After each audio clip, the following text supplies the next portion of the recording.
سلطان المدينة يحرز محرز، كلها كلمات نعرفوها ونحفظوها ونعاودوها كل ما تويتي في الحديث. نعرفوا اللي المقصود بها سيدي محرز، لكن نعرفوش علاش، نعرفوش شنو هي حكاية سيدي محرز وكيفاش ولات عنده هالقيمة الكبيرة عند التوانسة. اجيو نعرفوا مع بعضنا حكاية سيدي محرز وشنو حكاية التوانسة معاه.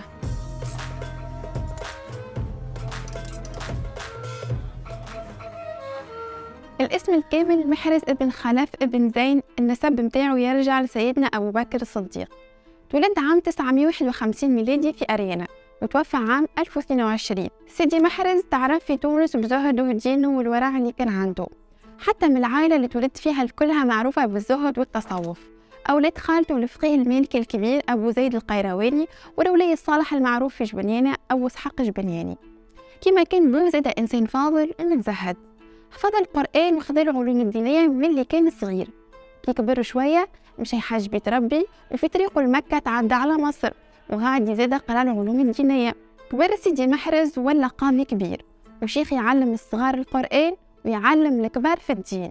ولات الناس الكل تجيه وتاخذ منه الفتوى ولا تشكوه، ويحكم بيناتهم بالعدل، لين ولا عنده قدر كبير عند الناس الكل. أكثر حاجة تعرف بها سيدي محرز هي دفاعه على الدين وعلى مذهب السنة، وخاصة المذهب المالكي، الشيء اللي خلاه يكون أول الناس اللي وقفت في وجه الفاطميين، اللي كانوا يفرضوا على الناس إنهم يتشيعوا، كانوا يمنعوا في تدريس المذهب المالكي. سيدي محرز طلب من ولد خالته أبو زيد القيرواني يكتب له حاجة في الفقه المالكي، وهذا اللي عمله، وكتب كتاب المشهور الرسالة في فقه الإمام مالك، وبعث له سيدي محرز اللي ما كانش من العاكسين، وبدا يقري في الناس المذهب المالكي بالرغم من التهديدات اللي كانت تجيه من الفاطميين. الشيء اللي عمله سيدي محرز خلى المذهب المالكي هو المذهب الأول في البلاد، وقدر إنه يجنب البلاد المد متاع التشيع. الشيء هذا اللي خلى برشا ناس يسميوها سلطان المدينة، اللي حفظها وحفظ لها دينها.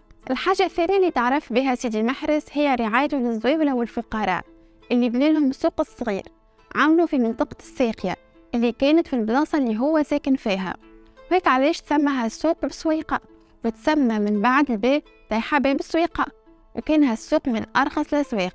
كيما جاب اليهود بالبلايص المهمشة في حواز العاصمة، وجاب سكنهم في باب السويقة وخليهم في حمايته لحد يقرب لهم ولحد يوصل لهم. هذه الحكاية الحقيقية على سيدي محرز سلطان المدينة. لكن بعد ما توفى وتعمل له مقام في باب السويقة، الناس ولات تحكي في حكايات قريبة شوية للخرافات، من بينهم حكاية يحرز محرز اللي تقول في يوم من الأيام كان سيدي بن عروس يبني في سيس، وصارت بينه وبين بعض الناس مشكلة. تنرفز قال يا ربي زاع على تونس البحر، الشيء اللي خلى سيدي بن عروس يتراجع هالدعوة. عدد توانسة ولات تقول يحرز محرز. كان على حكاية سلطان المدينة يحكيوا الناس على أمير حاصر تونس حب يحتلها، يا أخي الناس جت تجري لسيدنا محرز باش يلقالهم حل.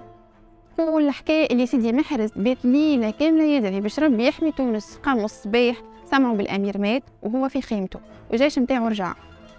يا أخي الناس سميته سلطان المدينة اللي حماها من هالجيش. في كل الحالات يقعد سيدي محرز واحد من الأولياء الصالحين اللي عندهم بلاصة كبيرة في قلوب التوانسة الكل، بلاصة ما جاتش من بلاش.